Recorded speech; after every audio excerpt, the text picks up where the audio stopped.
दुनिया हज़ार रंग से मैं हूँ आपका मेज़बान ज़ाहिद सुमरो सलाम अर्ज़ करता हूँ। दोस्तों, आज 18 जून 2024 और शाम के वक्त हम खड़े हैं सोने की मज़ार पर, मेरे अक़ब में माई सोनी का मज़ार। तो आज हम यहाँ पर आए हैं और यहाँ पर हम देखेंगे सोने की हिस्ट्री को, और जो लतीफ़ सरकार ने अपनी शायरी के ज़रिए दो किरदार सोनी और मेहार, इनको एक अमरता दे दी है। तो हम इन किरदारों पर आपको कुछ मालूमात हम पहुँचाएँगे। हमें उम्मीद है आपको हमारा ये व्लॉग भी काफ़ी अच्छा लगेगा। हमारे साथ जुड़े रहिए। चलिए तो आपको दिखाते हैं माई सोनी और उसके बाद फिर मेहार। ये है दोस्तों माई सोनी की मज़ार के सामने ये कब्रिस्तान।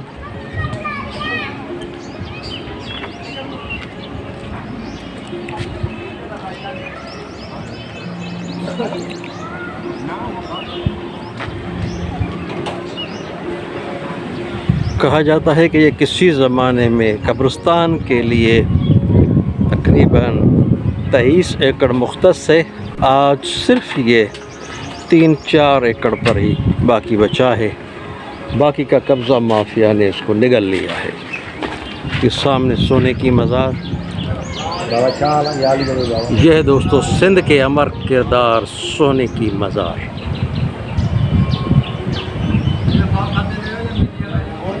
मज़ार के बाहर बहुत ही कदीम, इस सिंधी ज़ुबान में इसको खबड़ का दरख्त कहते हैं। माशाल्लाह काफ़ी घना, जिसकी छाँव में ये सारा दिन यहाँ पर बैठने वाले ये मुजावर खिदमत गुज़ार बैठते हैं। दोस्तों, मज़ार के बाहर ये कुछ उनके फ़कीर, उनके खिदमत गुज़ार, उनकी कब्रें हैं। तो चलिए चलते हैं, ग़ुलाम मुस्तफ़ा साहब से थोड़ा बहुत जानते हैं। ग़ुलाम मुस्तफ़ा साहब, अस्सलाम वालेकुम। वालेकुम अस्सलाम। क्या कहते हैं आप सोने की मज़ार के मुतालिक? आप तो बचपन से देखते आए हैं। जितने तक मुझे जानकारी है इस मज़ार के मुतालिक, ये पहले तो मज़ार कब्र नहीं थी, ये जो मकबरा बना हुआ है, ये कोई SDM साहब था इधर, जिसका नाम था मोहम्मद अयूब। सही। उसने ये तामीर कराया। फिर सन मुझे याद नहीं है, या तो 1985 में है या तो 1986 में है। उस ज़माने में मैट्रिक में पढ़ता था। सही। और जब वो इधर से ट्रांसफ़र हो गए, जो जितना उन्होंने काम कराया वही काम हुआ, उसके बाद कोई भी काम आगे नहीं। वहीं तक खड़ा ही है, अभी तक मैं देख रहा हूँ। बड़े अफसोस की बात। बाकी रह गई बात, कुछ फ़कीर थे इधर। जी। आज मैं काफ़ी अच्छी तरफ आदमी खड़े हैं, उनसे मैंने पूछा है, उनके नाम मुझे आते थे, मैं उनसे रिलेटेड था। सही।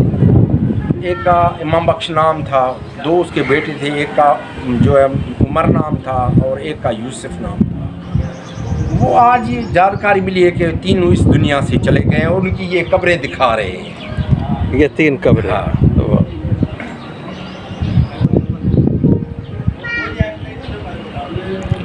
किसी ज़माने में यहाँ प्रोफेसर मोहम्मद खान बुर्रो ने एक दफ़ा मेला भी लगवाया था। वो भी शायद 1986 की बात है। उस बड़े ने बेचारे ने बड़ी मेहनत की थी। दूसरी मर्तबा वो उसको शायद परमिशन नहीं मिली या जो भी कुछ हुआ, मेला नहीं लगा। उस मेले में मैंने अलन फ़कीर और जरीना बलोच को इकट्ठे गाते हुए देखा था, सामने। सही। ये सामने बल्दिया ग्राउंड है उसमें। सही। तो चलिए दोस्तों, अंदर मज़ार की तरफ चलते हैं। फातिहा के लिए फातिहा भी करते हैं और देखते भी हैं।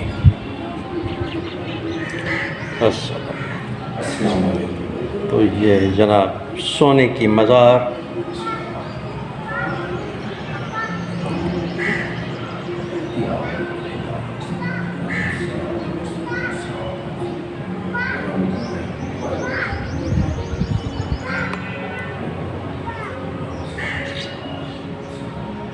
ये ऊपर खूबसूरत सा गुम्बद,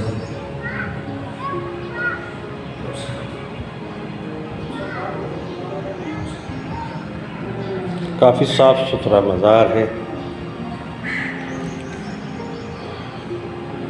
ये है माई सोनी का मज़ार, जिसके हवाले से लतीफ़ सरकार ने अपनी इश्किया दास्तानें जो हैं उनकी ये हीरो है।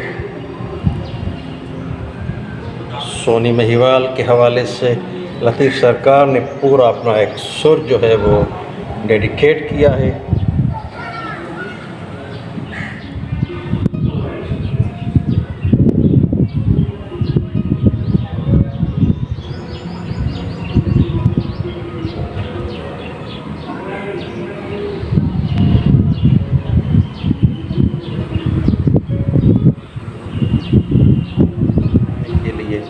और मेरे दाएं हाथ पर ये छोटा सा दरवाज़ा,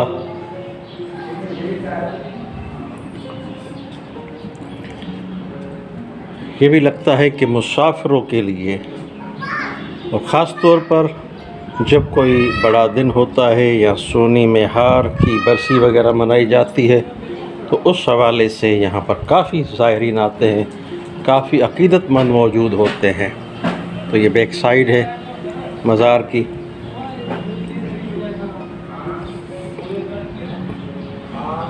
दोस्तों, मेहार के मुकाबले में सोनी का मज़ार काफ़ी कुशादा है। दोस्तों, ये रोमानवी दास्तान शाहजहां के दौरे हुकूमत से ताल्लुक़ रखती है।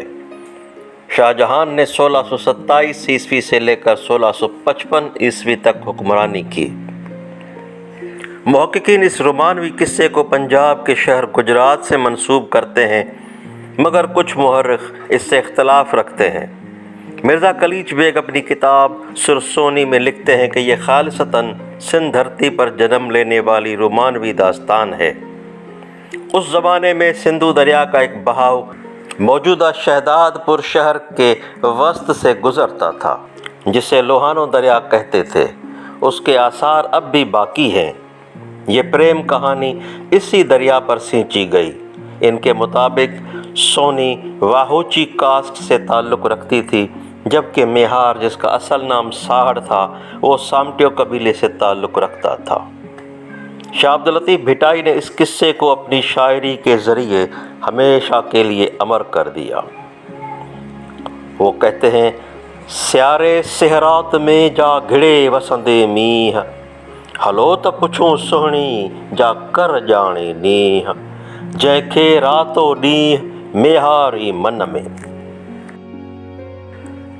ॾिठी जिन्हे कार सूरत साहड़ जाम जी, सुख थी सुतियूं की न की भरे साउण भुतार, घिड़ियूं घिड़नऊं धार काहे पयूं कुन में। घिड़ी घड़ो हथ करे ॿोड़ियाई ॿाहूं, वेचारीअ वॾियूं कयूं विच दरियाह दाहूं, मोट मुहिब पाहूं ताकुन तकी आहियां। घिड़ी घड़ो हथ करे इलाही तुहार, जंग जरके वात में सिसीअ खे सेसार, चूड़ा बीड़ा चिक में लुड़ में लुढ़ियस वार, लखें चुहटियस लूहणियूं थेलियूं थरनऊं धार, मिड़िया मछ हज़ार भाङा थींदी सुहिणी।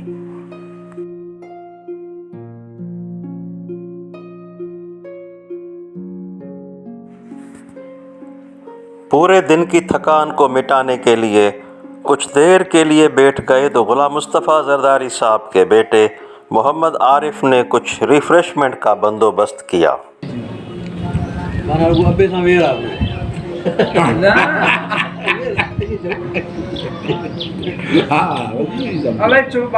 सुबह हुजे या शाम हुजे, भले भी पर हुजनि, आपे आवाज़ में फ़ोन हाथ में कहीं नेट था।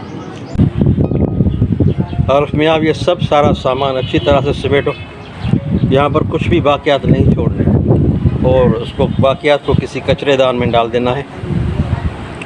यहाँ पर कुछ नहीं छोड़ना। शाबाश।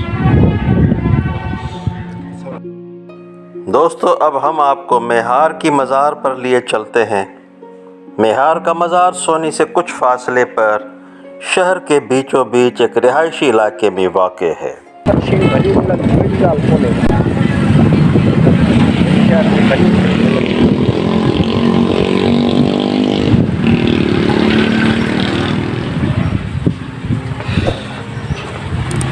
दोस्तों इस वक्त हम मेहार की मज़ार की तरफ जा रहे हैं जो कि अंदर बंद गलियों में है।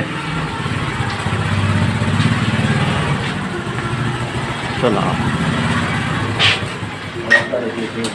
ये है कैसे इजाज़त आसमान खबर कौन है पर पानी ये किला ही जा जब आप ये की में गला ही जा हम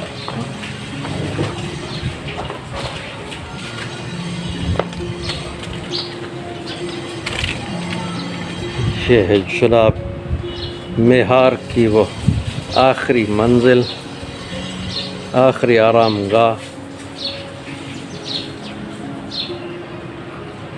बिल्कुल घरों के बीच में है।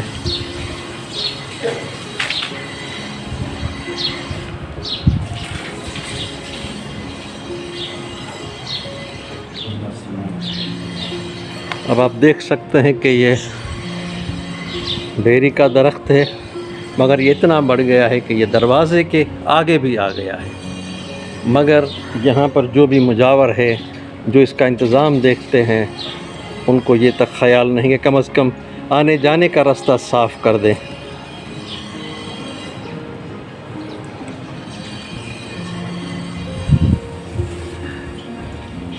अस्सलाम वालेकुम या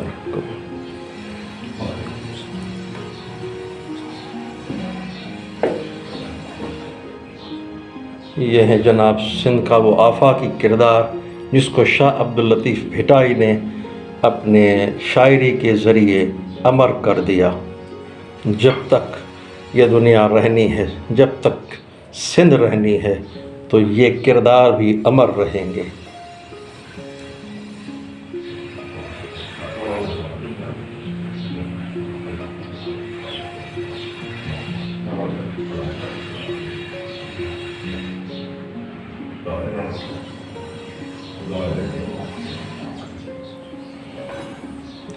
ये है जनाब छोटे से कमरे में मेहार की मज़ार, और ये मज़ार के साथ ही नमक पड़ा हुआ है।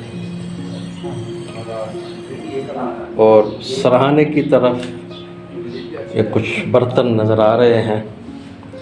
अभी तो ये खाली नज़र आ रहे हैं मुझे, मगर इनमें भी कुछ रखा जाता होगा। फिलहाल ये खाली हैं। तो ये है मेहार की मज़ार।